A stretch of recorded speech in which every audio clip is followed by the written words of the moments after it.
Hello, and welcome back to We Love the State. You might notice that it looks a little bit different around here. Well, it's because it is. It's because I moved everything out to my garage, because that little room that I was in, it gets really, really, really hot, and way hotter than it ever gets out here. I know it looks kind of dingy. I'm planning on sprucing this place up a little bit. We actually just got this room was stuffed full of crap that we had accumulated over the years, and we just rented a dumpster and threw all of it away. So this is the cleanest this room has ever been. we had a piano in here. We had some couches out here. It was ridiculous. But I actually want to use this room, and now it's used for all my recording, whether it's the podcast, whether it's music. I'm going to make it look a little bit nicer, get some lighting in here, and get some kind of backdrop so you guys don't see my actual garage. That's also why this shirt is filthy. Sorry, I've just been moving stuff out of this garage for like a week now. Anyway, so this interview was with Hector Roos. He's from Florida. He's a Mises Caucus member. He is running for governor of Florida. It was a really interesting interview. I had a lot of fun. This guy is super smart. And he talked way more than I did. I think if you take all of the dialogue that I have in this episode and condense it down to just my dialogue, this episode would be like 3 minutes long. And I don't think that's a bad thing. I think it's a really good thing. That to me says that this guy really knows what he's talking about. He's really knowledgeable of politics and the political system, and I mean especially the politics of his state in Florida. I had a lot of fun. I had so much fun that I asked him the same question twice without even realizing it, which he justifiably called me out for that. So that being said, I'm not an expert interviewer, so if that's something that just turns you off, then I'm sorry. Anyway, I hope you enjoy this episode. I think this is episode number 4. I've already lost track of what the fucking episodes are. But anyway, Hector Roos, Mises Caucus, Libertarian, running for governor, super smart guy. Let's get into the interview. Thank you. All right. Thanks for being with me, man. I really appreciate it. How you doing today? How's it feel out there in Florida? It's hot in Florida, and it's muggy, and It's been raining, so you know, that's Florida for you in the summer. Yeah. Up here in Michigan, so a couple days ago, it was our version of hot, which is like 95. The humidity makes it awful. I've only been to Florida one time, and it was in December, and I was like 17 years old. And so at that time, most 17-year-olds are idiots. And so me being an idiot 17-year-old, we were going on this trip, like a youth convention for our church. And it was all these youth groups that got together in Orlando, and it was right after Christmas. So we left from Bartlesville, Oklahoma on December 27th, and it's like 12 below zero. Like, it was super cold. And so I was like, weather's pretty much the same everywhere because I'm dumb. And so I packed warm clothes. And then somewhere along the drive from Oklahoma to Orlando, the heating was turned off and the AC was kicked on. And I never got out of the bus on that trip. And so then we get to Orlando, and I wake up, and it's bright. Like, the sun feels like it's 6 feet off the ground. And then the doors open, and you can just see the hot, wet air flood inside the bus. And I was like, oh, no, I'm screwed. Because I was there for a week with sweatshirts. Nice. I died. What is that? Is that Bible Land over there? Where they have the basically amusement park dedicated to locations in the Bible? Are you talking about the Creation Museum? I think that's in Kentucky, where they have the Noah's Ark thing. Yeah, there's actually an amusement park in the Orlando area that's set up to have little like if you were actually walking into scenes in the Bible. Oh, really? So, pyramids, all that. I mean, it was at the Temple of Jerusalem. Yeah, I mean, it was at a hotel, and so they had this huge convention center in there, and it was just basically a week-long convention of youth group kids. There were some bands that played. I think Skillet played. I don't know. That's old me. I have gracefully fallen out of religion since then. But either way, I mean, it was a super fun week. I got to meet a lot of interesting people. So I kind of went the I feel for you, but also my desire politics is certainly tied to my faith. mm-hmm. When I learned about the idea of that at the end of the day we're responsible for decisions we don't make, mm-hmm. and also decisions that other people make in our name. Mm-hmm. That certainly resonated with me. Yeah. As simply a calling of a higher calling of morality. Mm-hmm. So that really was a value that always inspired me to say, as the threshold of what you shouldn't put up with politicians. Mm-hmm. Yeah. So we've obviously had a lot of people make a lot of decisions in our name that we don't agree with. Yeah, absolutely. Yeah. So, all right. So then let's get right into the meat and potatoes here. You're running for governor of Florida. All right. So from your perspective, first of all, if you kind of try to give me a snapshot of what life is like in Florida, doesn't have to be too deep, just something super basic. And then tell me something that you can offer Floridians that the current governor can't. Sure, absolutely. The snapshot of Florida is that, people call us the free state of Florida, and we are free because the people are free. We want this, right? We're not, we're great because we're not the people from California, and we're not the people from New York. The ones that really don't like it, they're moving here. Mm-hmm. And that's something to point out. It's not the politicians who did that, right? You've heard that. They take credit for everything, even if they didn't do anything about it, or even if they resisted the changes in the first place.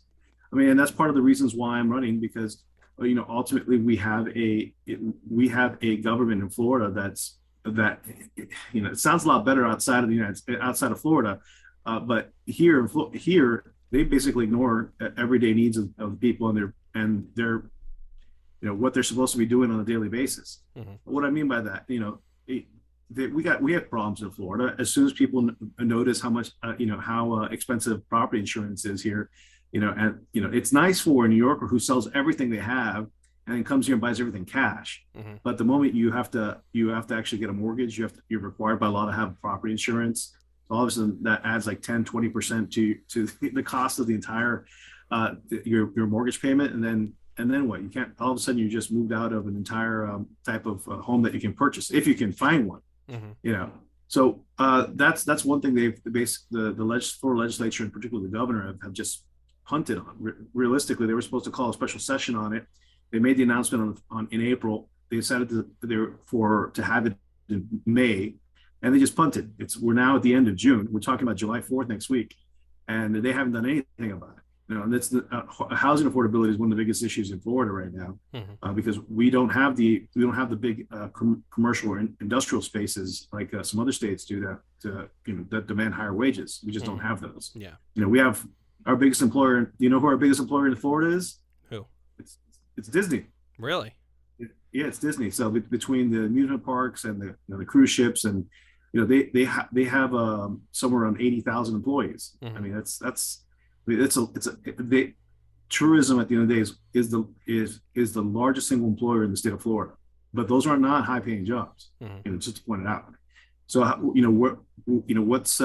but realistically, those are the meat and potatoes issues, that for Floridians basically have been written out on by the local government dominated by Republicans. Even the Democrats don't want to make an issue about it either. for that matter, they want to talk about culture wars just as much as the Republicans do, because neither side wants to blink and say this is an issue that we want to take a stand on. Yeah. So no one's complaining about it from the Democrat side either. They're just kind of hoping that, and everyone's hoping and praying that nobody makes a big stink about it. Oh well. but realistically, I'm running to challenge the current governor of Florida, Ron DeSantis, because we need a change in Florida, and we're not certainly seeing him as a change agent here. Mm-hmm. Although people may hear that he had a good record on COVID, I'm here to burst that bubble. Yeah. He actually had one of the worst performances, in my opinion, as a governor on COVID. And what I mean by that, well, let's start off with saying that he actually kept the emergency in Florida for 475 days. Mm-hmm. So Florida had suspended habeas corpus. Florida had, the governor had suspended habeas corpus, had suspended, the work of the legislature. There is no law to actually appeal a declaration of emergency by a governor in Florida. Mm-hmm. So he just kept it going, and basically ran the entire budget himself. He dispersed billions of dollars without any oversight. He made a lot of friends, a lot of money. Mm-hmm. But in the meanwhile, people say, Florida was one of the first states to actually go into a lockdown. The initial call of 15 days to stop the spread was initially 30 days. And then I'm there that November, helping out the Jorgensen campaign and wondering why there's still curfews, why there's noise, why there's, venues being shut down. Our venue to host Spike Cohen in Miami actually was shut down. Because the venue was too loud the day before. Mm-hmm. It's a ridiculous notion to say that we didn't have any type of lockdowns or that they ended early. Mm-hmm. No, sir. They kept on going. In fact, the governor decided, in his wisdom, to keep the state open, to reopen in stages, to the point where, like I said, in November, we were still dealing with curfews. But the reality is that you had some counties that were completely reopened and others that were basically run by Democrats, run like if it was New York. And people don't need to acknowledge that outside of Florida. Mm-hmm. So what does that mean? That means that if you lived in some of the big urban areas in Florida, you still had the mask mandates all the way until the following year. You definitely had vaccine mandates or recommendations, which were really pushed on people. Mm-hmm. A lot of people lost their jobs because of that, especially in the healthcare industry. And especially, the big issue that Disney had was that they wanted the biggest employer in the state. Actually, a lot of the biggest employers in the state were imposing vaccine mandates on their employees too. Mm-hmm. So that the question really was, did Florida have a vaccine mandate? Yes, sir, it did. You needed to. It made things a lot easier if you did. Let's put it that way. Yeah. Even if it was simply recommended, but that 475 days of emergency rule changes culture anywhere you go. That's well more than a year. Yeah. And the reality comes down to is, what did we get out of it? We got a government that basically got used to being that way. First of all, it got used to not doing anything, right? The legislature just stopped. It stopped. They started looking for what's the next thing. They'd be totally unresponsive to the requests of citizens in regards to the residents of Florida in regards to property insurance.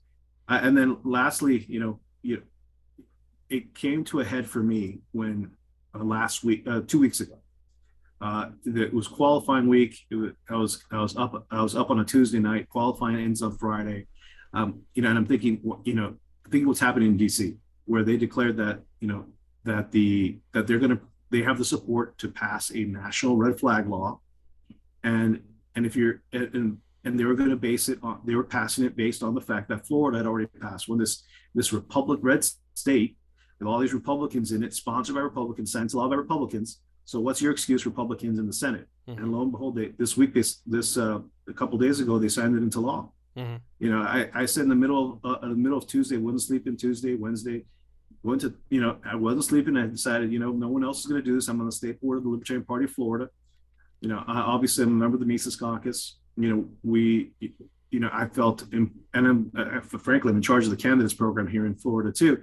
And without any candidate running for governor, that here, basically we're giving a free pass to all this behavior.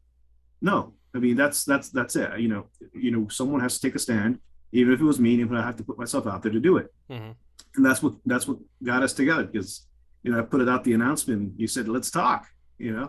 So. And we are talking, and I'm going to have a conversation with all the Floridians and people even outside the United States, outside of Florida, to make sure that they realize that that at the end of the day, the reason why they keep hearing so much about DeSantis is because he really is a media creation. So everything I just told you, we're seeing it again. We're basically seeing the media, how they boosted Trump up before he started to run for president. Mm-hmm. They're doing the same thing right now with DeSantis.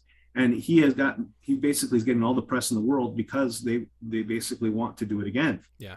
And what does that mean? Higher taxes, more, authoritarian government. He's already proven himself that that of what he'll do in when push comes to shove. Mm-hmm. You know, he people are talking about identifying him as a libertarian too, and I'm like, come on, guys, he is nothing like it. Yeah. So at the end of the day, you know, we need an option. Voters need to be presented with a option that's neither what the Democrats offer or what we've seen them approve of through the governor and through the Republicans here in Florida. Mm-hmm. Which is, again, in the middle of COVID, they passed the biggest tax increase in the history of Florida.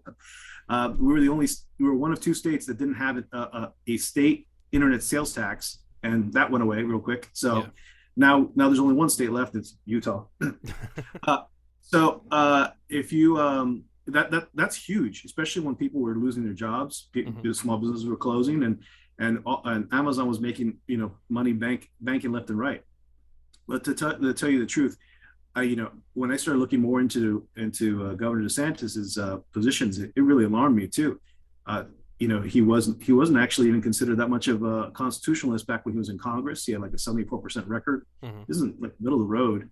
But back when he became governor, he started making these statements. Like in 2019, he'd already been on the record saying that he supported red flag laws. I was like, oh, of course he's not going to support constitutional carry or mm-hmm. anything with a 2A if he's already gone all the way to gun confiscation laws, basically. Yeah. And then just at the beginning of the month, he turned around and started saying that that we should start institutionalizing people who are accused of being lunatics. His words, not mine. Mm-hmm. And if they resist, hey, they're good. They're going to be put on their ass, is what he said, right? Which is basically, permission to law enforcement just open fire. That's crazy. It is crazy. I had to share that with a few of the few people in the pro 2A and the gun lobby, around the country. I'm like, do you guys know this is what he's saying on the record? Of course, I mean, he put this out there on video. He was at a press conference and someone asked him a question about both the constitutional carrying and red flag laws, and the question that it was the last question of that press conference, and of course the way he answered his handler said, okay, that's it, guys, we're going, because he put it out there like that. The quiet parts, he said it really out. He said it really out loud. Mm-hmm. And so I very much fear for Florida that whether we have should he win re-election, what kind of measures is he going to is he going to continue to allow to pass? Because mm-hmm. reality is, now that we have national red flag laws, the next step is just simply very broad gun confiscations. Mm-hmm. So that's a scary thought. And ultimately, the Libertarian Party has always been this obviously we've had governor candidates in the past. The last one we had was 8 years ago. But the point was, we were paid attention to when we actually we have some of the easiest ballot access laws in the country. Mm-hmm. So all I had to do was, raise some money and pay a little bit less than $5,400 to get on the ballot. Mm-hmm. And we were there, and we should never basically back down when we have people who claim they represent us, but don't in any measure. Yeah. And I'm really happy that the libertarians in Florida know what I'm doing. And some people there are some people who don't understand, because they, like, the first reaction when I send them the information, like, this is why he's really, really bad on 2A and a bunch of other stuff that, mm-hmm. that, can you really support this? And of course their answer is no. And well, the first answer is, oh my God, I didn't know this. And the second one is like, let me get back from Pork Fest and let's see what we can do. Yeah. Right? So now, so everybody's coming back from Pork Fest if they had a chance to, not get the flights canceled, or they're still in the air today. Yeah. We're going to figure some things out. In Florida, we have public matching funds program. So if I raise $150,000, I can qualify for a 1-to-1 match from a trust fund that's set up for candidates. Mm-hmm. I would be the first.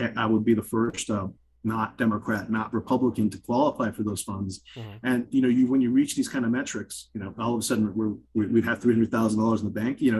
People have to start paying attention to that. Yeah. I mean, and we really do matter in Florida. We've always had, whether it was the governor's elections or presidential elections, we always beat the spread. And if anyone doesn't know what that means, it just means that we definitely always pull in more votes than the difference between Democrats and Republicans. So, Florida's notorious historically for very close elections. The 2000 election was decided by a couple hundred votes. The DeSantis election himself was actually decided by 32,000 votes. Wow. So in the first round, the governor before that had an election that he was decided by 50,000 votes. And you know how many votes we tend to pull in these kind of elections? Like no 200,000, 250,000. Mm-hmm. You know, which is more than enough. You know, more than enough to say we can make an impact here, and we can definitely make recommendations on how people should vote, and with good reasons. Well, let me ask you this. So recently on Part of the Problem, Dave Smith was talking about almost like using libertarian candidates almost like a bargaining chip. You know, if we're holding so much of the vote and we've got the Democrats and Republicans running against us, we can use ourselves as a bargaining chip. Like, I'll drop out of the race, but this is what I want to see. You know, how do you feel about something like that, especially when it comes to like a race in Florida? Well, they knew our numbers were here to begin with. Like, they had the opportunity. I've been shown every indication that they won't do that. So mm-hmm. I said before that they made announcements to call special legislative sessions to deal with some of these issues, mm-hmm. and they're already terrified with the notion that one of these legislators who really has an axe to grind against leadership, because obviously even some Republicans don't agree with what their leadership is doing with regards to 2A or regards to not even taking responsibility for their for the legislative agendas, and they're concerned that there will be direct files straight onto the floor of the legislature that they'll be forced to make a vote, and they don't want to be known that they don't want that confrontation. You know, you have the Senate president in Florida who's running for a statewide office as well, the one that's in charge of both concealed weapons licenses and firearms dealer licenses and medical marijuana licenses. And, you know, he doesn't want to rock the boat. And frankly, it was his bill. He claims credit for the original design of the Florida red flag law. So these guys do not want anything toxic or controversial to be brought up in their name. They're literally just trying to be as quiet as possible and hope they can just sneak through into November on basically inertia, right? That there's nobody around with a big enough megaphone to say what they're up to or what their fears are and what they won't do. Because I guarantee you, if that special legislative session comes up, which is the only way for them to pass any of these laws now, they're going to lose control. Right. And that the number one thing they do not want to have is, first, they don't want confrontation. All politicians avoid that like the plague, but they especially don't want it this year because since their hands are not clean, their hands are basically full of blood, and they have blood on their hands in regards to the red flag laws. Yeah. You know, and you can see it that their actions in approving the original Florida red flag laws inspired other people to basically do the same for political reasons, to get more, including this national red flag law with the tragedy in that school in Texas, right? So this isn't unusual, but they really set the tone for what the rest of the country is doing, and they don't want to be associated to that. So I tell you, and the governor doesn't want to be involved in that either. And frankly, his positions are very clear from the beginning that red flag laws are here to stay. Mm-hmm. Unless we do something about it. So then, okay, so let's say a Florida Republican is listening to this. All right, the country is coming off of a horrible school shooting, like the one in Uvalde, Texas, or Uvalde. I don't know how to pronounce it. A pro 2A Republican is looking at you. They're like, well, what are you going to do about school shootings? What's your elevator pitch for the libertarian answer for school shootings? Well, I mean, there's two ways about it, right? If you were really concerned about this issue, just pull your kids out of public schools right now, because that will prompt the public schools to react and properly secure their schools. Mm-hmm. They've had all the funding in the world from the state government to actually harden their schools, and most of them. I mean, I know some of them are actually putting it to good use, because I've traveled Florida. I've seen what some schools districts are doing with that money. Others are just laps. You know, so it really comes down to, if this is really that big concern, just take your kids out of public schools. But on the other note of that, you know, we actually, under the only good thing that came out of that original Florida red flag law was that teachers were allowed to actually arm themselves. So you just literally need more teachers to be encouraged to do so. And frankly, the parents do need to be involved in the security of their schools. Yeah, I saw somebody sent me a TikTok recently, and it was a veteran, and he's like a truck driver or something like that, and he's just making this TikTok, and he goes, there are so many veterans out there that, first of all, they're trained to deal with this kind of situation, like that was their training. That's what their training was. And they get out of the military and like they're just kind of shit on by society, basically. He's like, they would love to do something like this. They would love to patrol a school, Yeah, I mean that to me, even I'm no fan of the military industrial complex. I'm no fan of the military TM in general.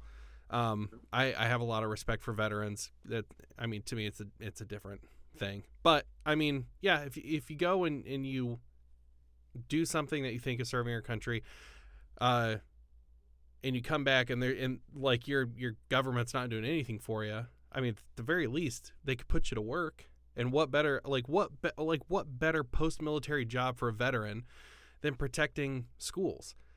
No school shooter's gonna go try to shoot up a school when there's fucking 20 ex-Marines, with AK-47s walking around. The best thing I've seen some local police departments do is actually put out press releases saying that they have deputized veterans to actually stand guard at schools, the front of schools. That's genius. That just even the impression that they're there is more than enough deterrence. Because what are we talking about? We're talking about deterrence. Yeah. You don't have to shoot someone to have deterrence. You just have to make sure that they understand that they will not survive. Yeah. Yeah. Yeah. And the threat of death, what better deterrent is that?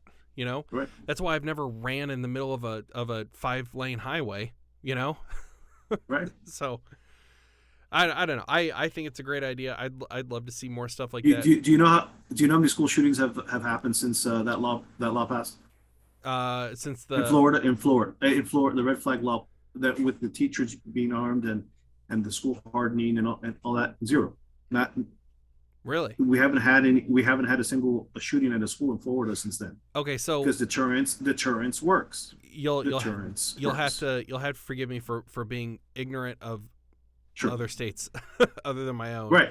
Other states, because that's what happens with deterrence. But it always happens, like if you say there's cops who are patrolling one area, or you have a citizen watch group in one area, the bad guys always choose another area that is unprotected. And that's basically why they pick soft targets like Uvalde, or a convenience store in upstate New York where police are not even used to that kind of response. Yeah. Well, okay. So what I was getting at is the original red flag law that you were talking about. Was that a response to the Parkland shooting? Yes, it was. Okay. All right. Okay. So, I in my TikTok video where I promoted this episode, I asked some listeners to ask some questions, and I have a few here. I want to go with the best ones first, but I've only got 5. Okay. Okay. This one I think was the best question. It said, ask him if he'll reinstate ex-felons to full citizenship. Yes. When I'm governor, I will not only pardon basically, I will make sure that all of them will have their rights restored. I will ensure that everybody who's in jail for nonviolent crime has their sentences commuted. And if they already served their time and they're for a nonviolent offense, I'll make sure that offense is actually pardoned. So it never has to come up on a job. To have a felony record, your housing, it depends on it. Because they'll do a background check on you. Your credit is and of course and job applications require it. So at the end of the day, you're sentencing somebody to have a red letter for the rest of their life, even if they've served their time. Yeah. That doesn't make any sense. And they just become a burden on society. For what reason? So it's just punitive at the end and excessive, honestly. And other governors have done this. The way that my dad explained it to me whenever I was a kid is he said, whenever somebody gets out of jail, or whenever somebody commits a crime, you know, my dad is a dyed-in-the-wool conservative or Republican, you know. But the way that he explained it to me, and it's always really stuck with me, he's like, whenever you commit a crime, you're in debt to society. You know, you committed a crime against society, and so then you go off to jail or you go off to prison or whatever. And the time that you're incarcerated, you're paying off that debt. So whenever you go free after your sentence is over, you've paid off your debt to society. You know, so he's like, so it's basically like a clean slate. That's how he explained it to me, like how it should work. Yeah, but obviously we all know that that's not how it works. So. Absolutely. We simply have too many. There's too many actually convicted felons in this country, let alone in Florida, that are looking for a second chance. Mm-hmm. You know, that was probably the number one piece of legislation that the Trump administration actually passed that I was wholeheartedly for, and I'd hope they'd expand on it. Yeah. Which was basically, you know, commuting sentences. Exactly what I said. They actually they passed it through Congress. They were able to do it. So it was one of the greatest pieces. I mean, in 20 years, I haven't seen anything so close to what a libertarian president would do. And that was the only thing I ever saw him do that was close to that measure. Right. Besides, the plan, no more wars, no new wars in new countries, no new wars. But that's that's what happens. Mm-hmm. Okay, so next question, and this we kind of just a little bit touched on, but from a different angle. As a Florida resident, I am curious about his stance on our terrible education system. All right, so education. Let's start from the principles. Well, first of all, Florida is in a terrible situation with education. Let's just say it as a flat line, mm-hmm. right? So, and why? But why is that? We're like 25th in the country, which or no, we're depending on where you are, but in some places like 40th mm-hmm. out of 50 states, and we're a large and wealthy state, mm-hmm. and that puts us like at the back end of any developed nation in the world. By the way, that puts us like at 25th or something to that effect. So we're really not competitive in terms of preparing students for the future. But even if that was the intention, which clearly, obviously, it's not a bug, it's a function, right? The Florida Constitution is written in such a way that says that the legislature is in charge of education in the state.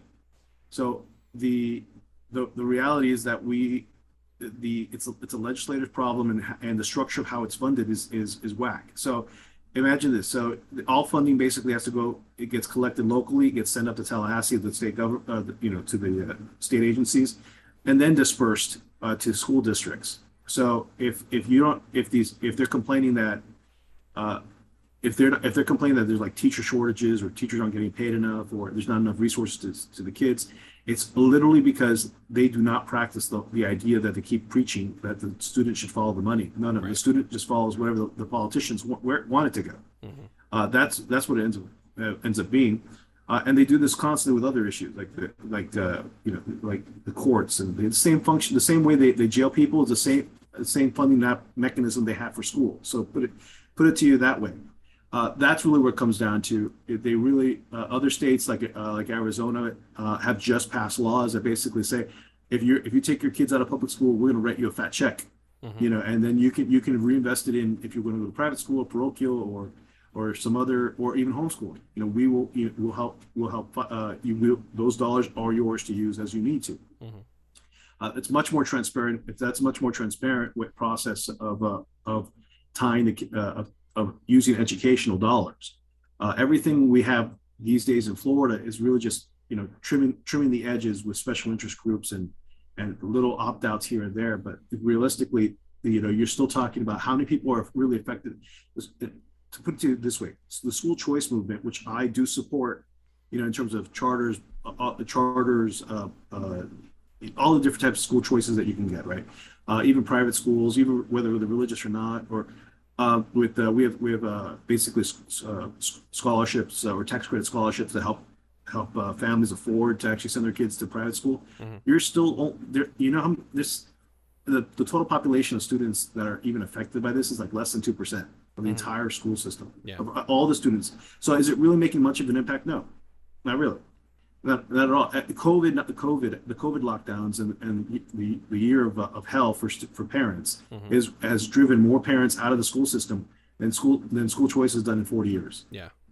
That's really what it's coming down to. And that's really, but Florida has some of the has harsher restrictions or requirements on homeschooling than like a state like New York or New Jersey.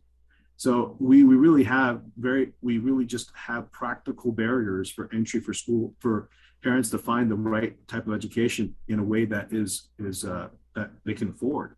There are a lot of hoops and ladders to this, and that's why there are not that many people involved. More people involved in really this broader school choice movement. So I hope that answers the question, because at the end of the day, parents just have to do that much more work in order to make sure their kids get the right education. Right. When I was growing up, well, how will you? Parents used to say we need to move into the right neighborhood in order to get a nice neighborhood in order to get to put our kids. We find our kids a nice school, and then we want to move into it, right, to that area. Right. With real estate pricing the way it is, that's still true, by the way. Mm-hmm. But with real estate pricing the way it is, that means a lot more of the quality schools are simply out of reach for most parents. Okay, so I will tell you, yeah. So speaking of real estate prices, I'm glad that you started to go in that direction, because it's not exactly a question, it's somebody who just said a comment, but I wanted to hear your response to this. Real estate prices are probably going up because of my state, New York, shipping all their unhappy citizens to Florida. Well, when our governor says if you're a conservative, then you have no place in New York, then I would not blame anybody that wants to leave after that. What would your response to that be? So it's there's a lot of demand in Florida, and there's not a lot of supply. But this has been true even before COVID. So that we were already right now. Basically, I'm also a licensed realtor. Mm-hmm. So the state has almost a 4-year backlog of inventory of pent up demand, right? Like mm-hmm. we would need 4 years of building in order to catch up to the current level demand. Wow. So before COVID, we were like at almost 2.5 years. So 18 months. Mm-hmm. And so nothing much has changed except we just have more demand. The supply issue is really the big problem. We have I said earlier, the property insurance is actually killing people who want to finance homes, and they don't have much of a as big of a budget for starter homes. Mm-hmm. With that's the big spaces, and this ties into schooling. We have a lot of rural communities in Florida, but the reason why families don't move there is because their schools suck.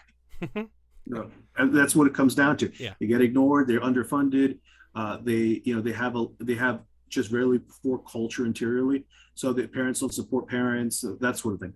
And what comes down to it, sorry if you're listening and you live in the heartland of Florida, you know that there's some schools outperform others. And that's just really the reality, and some of them just don't have enough the type of resources because they're in rural communities. Mm-hmm. And they rely explicitly on the state government to fund them. There's no like big tax base. In other words, there's no big tax base to support the schools they even have now. They require the support of the state legislature to just send them even more money than they bring in on their own. Mm-hmm. So that's really one of the bigger issues of why housing affordability. And then on top of that, we have a building code in the state of Florida that people say, oh, it's to improve housing so that when hurricanes come, the houses don't blow away. I mean, we have housing that's still housing stock that was built in the 20s, 30s, and 40s. It's been through a bunch of hurricanes, no problem. The problem, the building code actually is designed to help out special interest construction industries, mainly those that rely on concrete, mm-hmm. Because they basically want to discourage people from going to wood framed buildings and even steel for some matters, that or alternate building materials. In other words, we could not, if the code right now as it is written would not allow you to rebuild half the homes that exist in Florida right now if they were destroyed. Wow. Because they're not built up to their code and their standard, mm-hmm. even though they will survive storms a lot better than the current standard would. So I'm saying, which is more expensive, by the way. Mm-hmm. That construction standard it tends to be more expensive than the older style that you could just build additions to and whatnot. It's a little bit more of a complicated, wonky answer, Mm-hmm. but the reality is that we've always had people moving to Florida, no matter if they're from California or New York, and we just have some long-term issues that were always designed to be, monopolistic, and that's the problem with Florida. We have way too many monopolies that are dictating pricing right now, and that's why we have a state that used to be a low cost of living state to now we're moving to higher cost of living, where the local wages can't sustain those type of prices. Mm-hmm. Okay, yeah. So, good questions. Keep them coming. All right, I've got another one for you. This next one, I don't know if you can. I'm not gonna lie, man. This is some real highbrow shit that I'm about to ask you. Okay. So put your thinking cap on. As a libertarian, how does he plan to deal with roads? Which roads? All of them? I guess all of them, yeah. Yeah, so the typical question about roads is like, who will build them in a libertarian society? Mm-hmm. Well, realistically, we already privatize most of our roads in Florida anyway.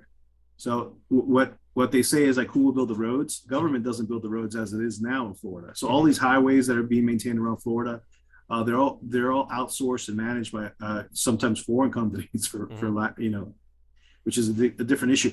But generally they're maintained by engineering firms that bring in contractors from anywhere from the country or the state to maintain them. So we're already doing that. Mm-hmm. When we do our planning in Florida, they always plan where all the roads are going to be, but they don't really talk about the maintenance of them anyway. So the short answer is that we're already doing it. We already privatized and outsourced this in the libertarian society. It's not really working as well because people are still seeing that there's a lot of potholes and there's a lot of basically a lot of road closures, too many road closures because to enable new construction and whatnot. The real answer to roads is that we need people who have permission we need more competition in that area. Yeah. Because what ends up happening is there's some roads. This is true in a lot of other states, by the way. We just have such few people competing to do the proper maintenance on these roads and the proper construction of these roads. You used to be able to drive on roads that have been out there for like 50 years. And now, every 5 years or even less, you see potholes and cracks and people losing tires on the highways. Mm-hmm. I mean, it's you at some point, it looks that way. It looks like a third world country because we basically have a third world country solution to a first world problem. Yeah. So at the end of the day, it's the government we want, that we have, that is giving us something that we don't want. Mm-hmm. And if we want to fix it, we need to start having people have the serious conversation. Yeah. So yeah. Have you ever been to Michigan? It's been a while, but I have been. Yeah. Okay. So our roads are famously terrible. And there's a picture that was going around several years ago where it was a cop on some back road. It wasn't a dirt road. It was paved, but he was standing in a pothole and the surface of the road went up to his knees. It was crazy. And I wish everybody could see that picture just so I can be like, this is how good the government is doing at roads, at a road in the middle of nowhere. This is as good as the government can do.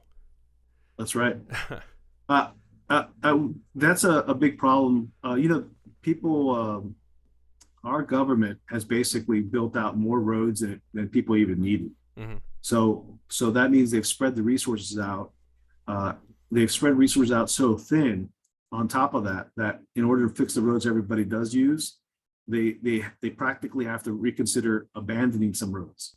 Mm-hmm. Or letting the local jurisdictions take over, or private landowners, maintain them if they really want them to be maintained. Yeah, we have to have a lot more of those kind of conversations. Because I'll tell you, the trucker movement in the United States or Canada, it's tough to be a trucker these days, and you keep having all this development and more development, and they keep basically cutting off truck routes, because they basically, what roads can you use to move goods and services, or goods in this case for truckers. If you ever talk to a trucker that does long distance hauls and through urban areas, it's a complicated system. Yeah. They make do with whatever they have. Mm-hmm. Yeah, So we do a lot of trucking in Florida. so kind of switching gears here. This is the last comment that I pulled out, but just because this is something I'm really fascinated by, and I love to hear everybody's sort of 2 cents on the matter. Um, it's kind of a joke comment, but it says, "Rad, how am I going to calmly listen to this while people are talking about revolution and civil war?" First of all, I commented back and I was like, "With headphones, duh." But my question to you, based off of that, is, um, I don't know if this is conspiracy theory, whatever you want to call it, but what are your thoughts on the current political climate? Do you see it boiling into a civil war, and how do you see that going? So there's two things I want to say about that. First and foremost, I feel like we're going through history repeating itself. And what I mean by that is that I remember this song back in the '80s that said, "We didn't start the fire." You Yeah. know, Mm-hmm. basically, if I repeated the lines, they're cheesy, but the world's been burning since the world's been turning, right? Right. This ain't nothing new. I mean, we've most all governments throughout, even wherever they are in the world and wherever they are in history, are very much more alike than they are different. So we really have always seen politicians just not want to do anything, blame others for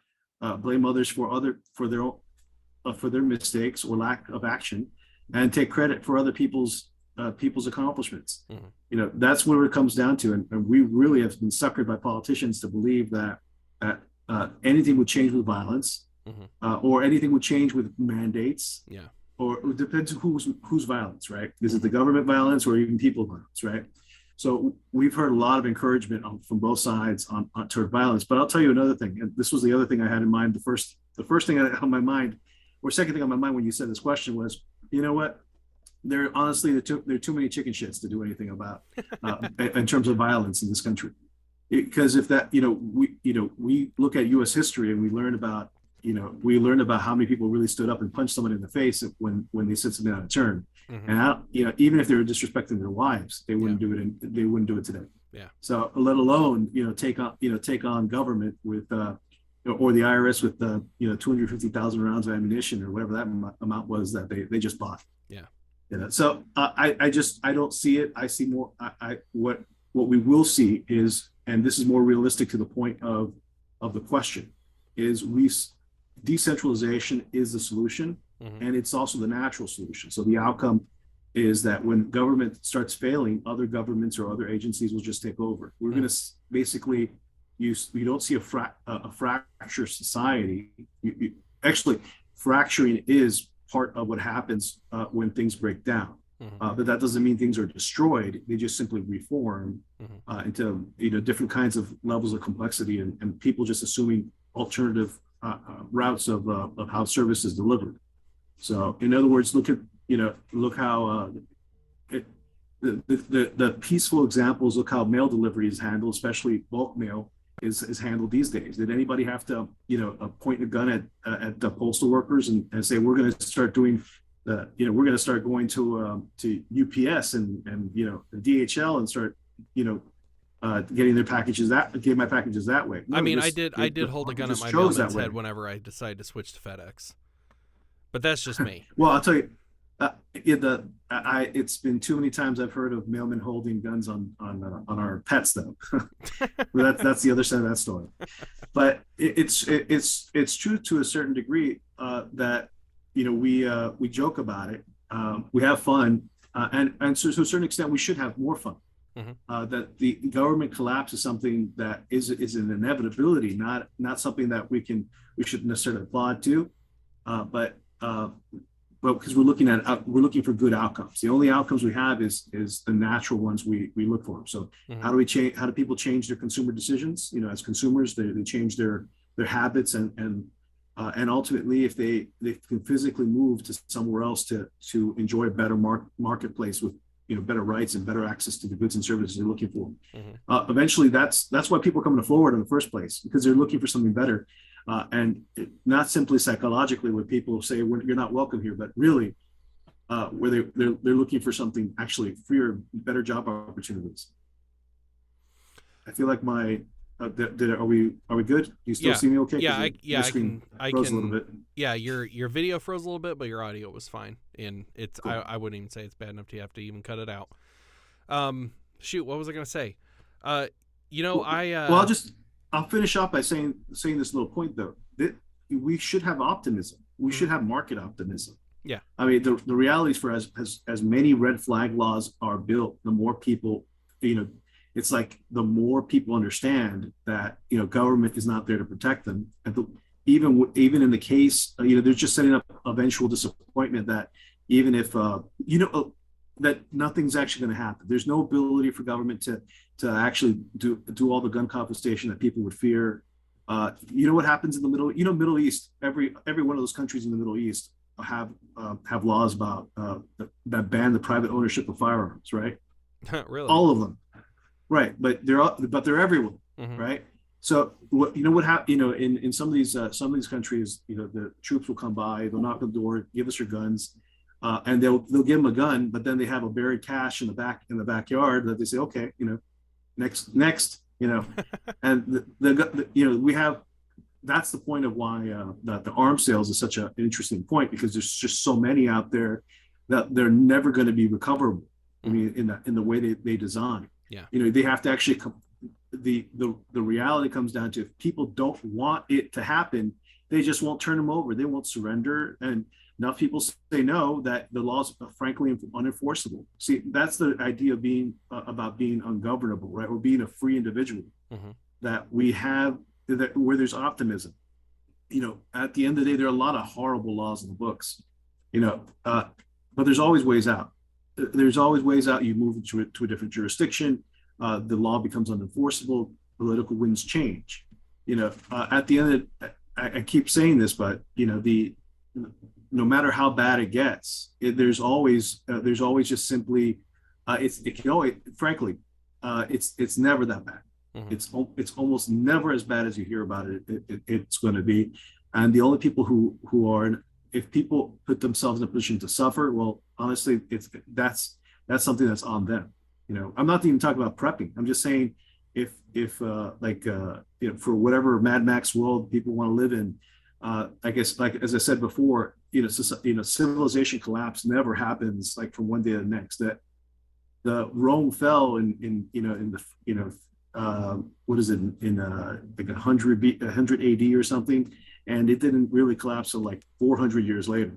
Our country's not even that old, and we're in a much more liberal democratic society, pluralistic society. It almost makes me wonder if like institutions like the Libertarian Party, if maybe their focus, going back to you saying that the collapse is almost inevitable. And so I wonder if the focus of the Libertarian Party should be more like, well, if it's going to collapse, then we should be developing and making very public plans for when that collapse does happen. What happens when there's no more military? Like, what happens when there's no more this? What happens when there's no more that? Like, what are we going to do? What's the plan to move forward? And I think if they start pushing plans like, this is a plan on how we can move forward with either a much, much smaller government, or I'm an ANCAP, so with no government, that would be my piece of cake. That's I don't think anybody's ever used that expression before, piece of cake, whatever. You know what I mean? That would be my ideal situation. That'd be easy. Yeah. Well, yeah. The good thing is that the collapse that we're talking about, we're talking about minor, like, fracture. So when I studied engineering as well, and I have to tell you that when we studied material science, and we would say, when you take a hammer and you strike something, it's either going to, how it deformed, it's either going to break and break apart, or it's just going to deform like plastic. And the reality is that our society is complex. So if you try to, it doesn't collapse. You just can't hit it one time or a bunch of even times and it just breaks apart like that. No, it basically just deforms, changes shape, it adapts, so we don't see a devolution to like Mad Max. We don't see that. What we see instead is what kind of collapses are we seeing? Let's be practical. As governor of Florida, I would move for Florida to actually adopt a Bitcoin standard, right? Why basically we should be able to accept payments in Bitcoin, and if someone wants to pay us in US dollars, we charge a premium for it because we know how worthless they are. Right? So they're just very simple. Mm-hmm. But that is a sign of how you adapt to collapse, and the US dollar is collapsing. Mm-hmm. That's how it reflects. Mm-hmm. That's a public policy position the Libertarian Party can certainly take moving forward. Mm-hmm. That's reasonable. It's a piece of cake, actually, even think about. Yeah, let's start off with how we all transact in commerce, right? Mm-hmm. If we really can't afford our public services, then we all have to decide. Does that mean we have to do it ourselves? That means that we have to come up with a solution because government can't handle it. Guess what? We do that anyway. Mm-hmm. If your street is if your garbage truck hasn't come by in a month, do you just leave it there, or you and your neighbors just come by and say, "Oh, we'll just pick it up and take it to the dump"? Right. This is very simple. What they call folk libertarianism, lack of a better term. But realistically, it's neighbors helping neighbors. What we have today, and there's room for optimism, right?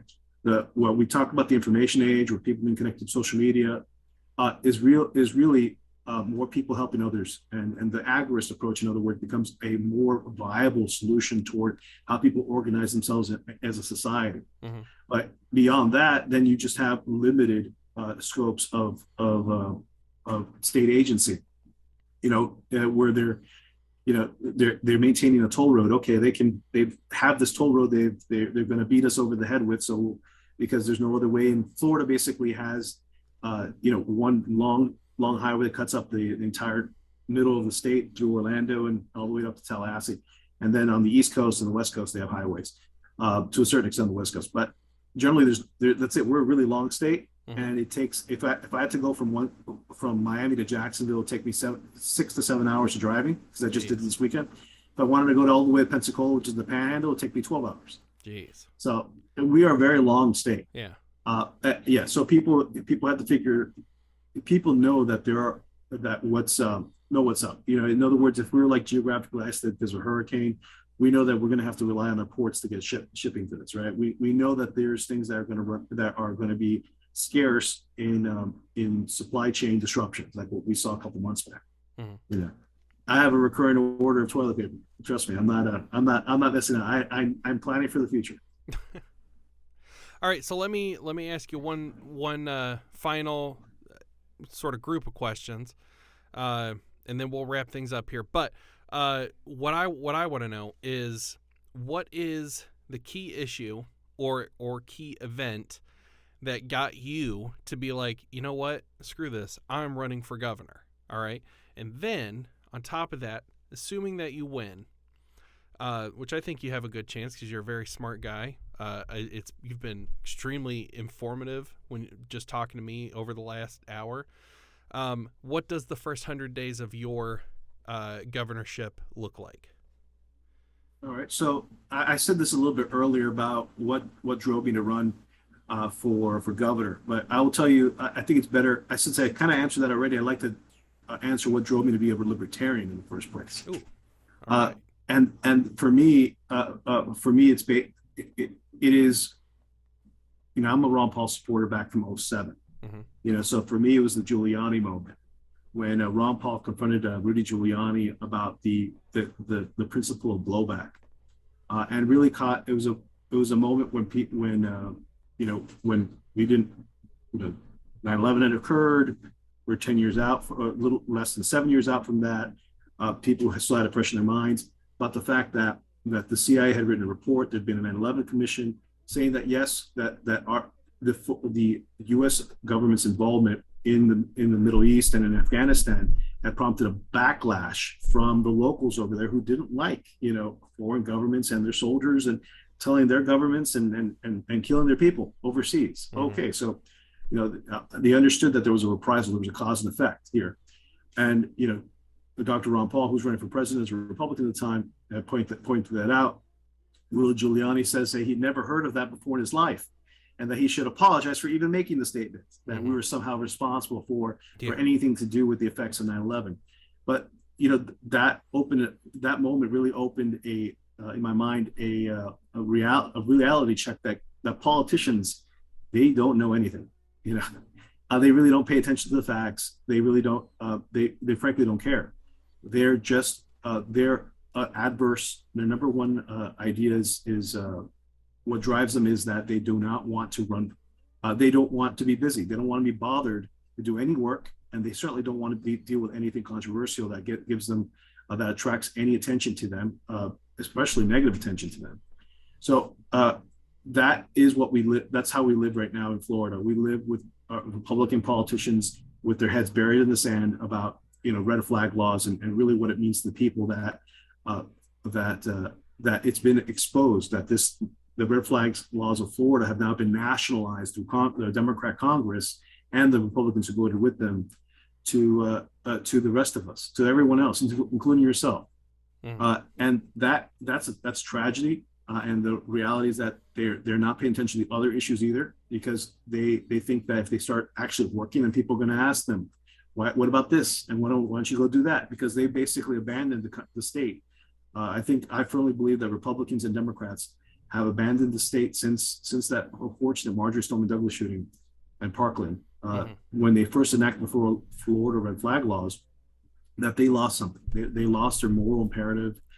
They lost their hearts. I think that they lost their ability to. They're basically so morally, corrupted, that they don't bankrupt. They bankrupted themselves, right? Morally, distinctly, they have no leadership. They have no face to actually stand up and say, let's revisit some of these policies.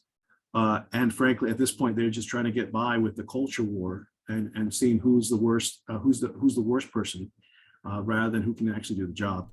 And I'm running because we need somebody to do the job, and who's going to point out just the facts and figures. So that's really, at the end of the day, yes, the national red flag laws really convinced me to make the step, but it was a whole host of other things that said, it has to be me, because I do have experience in the political field. Ever since that 2007 Ron Paul move, I was inspired to just turn my life into the political arena, and I've been helping candidates and working with political campaigns and issues campaigns since then. That's almost close to 15 years. So if I don't think anybody else is in a better position than me to be able to communicate these issues, and that's why it was me that stood up, and I'm here today with you. And I really hope people would come out and join my campaign. I'm at Roos for Florida, ROOS for Florida.com, and we're going to make a big monumental change this election, because people want it, and then people are desperate in Florida. Yeah. If I haven't said this enough, they're so desperate that in the same year that they would pass referendums on tax decreases or a cap on property taxes, they also approved a minimum wage, statewide. So if that doesn't tell me that people are desperate because they're voting for tax decreases and minimum wage, I don't know what does. Yeah. People just feel like they're not represented in the state, and it's true enough anywhere else, but I'm feeling it in Florida, and I know other people are too. So your first 100 days in office, like what's the first lever that you pull? So first 100 days, that's a great question. So I have to bring in, we have just like the United States federal government, we have a governor, and we have two chambers of the legislature. And I have to bring in the legislative leadership and say, what can we do? Because we have some problems. The voters have spoken, and they want things resolved. And are you going to be part of this or not? Because if they're not, then I'm going to end up being a governor that's going to end up calling emergencies and trying to suspend rules and laws that way. That's the unfortunate route I have to do. And put it. And my excuse will be the legislature doesn't want to do it. So you ask them, why don't they call? I can call a special session all day, but if they don't agree to assemble their people, then it's the onus is on them. So I would basically make them go to work. And I can call special sessions. I can call the emergencies. I will certainly call. What do you call a property taxes, or property insurance that goes up 200% in 1 year? I call that an emergency. Yeah. When you see that we have $26 billion in reserves in the state of Florida because they basically didn't find enough, they didn't have enough things to basically spend the money on, I would say, you know what, that we need tax relief in the state of Florida. We can use that money to basically lower the property burdens the tax burdens on Floridians. Just very easy solutions, and put the legislature to work, because right now they've refused to, and they are refused to because they've been essentially morally corrupt. They have bankrupted themselves in any way of saying that they would, of any leadership capacity, because at the end of the day, they came in, they said they wanted to make the markets more freer for people, and lo and behold, one event leads to another. Hundreds of millions of dollars from New York was flooded into Florida, and continues to be so, to try and influence elected officials, and they took the money and it corrupted them.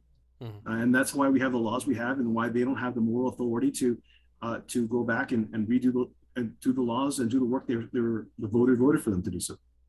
So this November, I'll be on the ballot, and that will be the question in everybody's minds, that we need a libertarian to prove once and for all the failures of both Republicans and Democrats to do the right thing for voters here. All right. Okay, well, folks, that was Hector Roos. This so far, I mean, I know this is a very, very new podcast, but so far this has been my favorite interview, just because it's so ridiculously informative. You're so good at really expanding on this stuff in a way I could never hope to be. But Hector, I want to thank you so much for coming on. I really appreciate it. Let's get your ass in office, dude. What do you think? Awesome. Yeah, I feel it. I think the more people I talk to, the better I feel, and the fewer people I hear say we love the state. but we do love the state. We love the state podcast, because when people hear that I've been on a podcast called We Love the State, they're going to be wondering what am I here to talk about? Right. It's going to be awesome. All right, man. Well, hey, Hector, I know you mentioned your website earlier, but if people want to get in touch with you, if they want to get a hold of you, where can they find you? I'm online at Roos, ROOS for Florida.com. It's also my social media handles, Roos for Florida. Okay. All right. Okay. Appreciate it, Andy. Not a problem, buddy. Thank you for coming on. I'll talk to you later. You got it. All right. Bye. All right. So there you have it, folks. That was the interview with Hector Roos. He is running as a libertarian for governor of Florida. Check him out on all the socials. On TikTok, he's Roos for Florida, which is ROOS number 4. No, he's not number 4. It's FOR. He's not a 13-year-old. Anyway, Roos for Florida. That's all of the socials. Go check him out. Go support him. If you live in Florida, if you're a libertarian, support this dude. He's very smart. He knows what he's talking about. If you want to find me, I'm on TikTok at Andy Coons. That's KOONS. I'm on Twitter, which I say all the stuff that I'll get banned from TikTok on Twitter. So, yeah, I have a bit of a mouth problem on Twitter. Anyway, I'm on Twitter at Andy_Coons. Again, this KOONS. Yeah, follow me. Comment on my shit. Tell me I'm an idiot. I don't know. Do whatever you want to do. Thank you so much for watching this. I really appreciate all the support. You guys are awesome. You guys continue to be awesome. Yeah, I'll see you next week.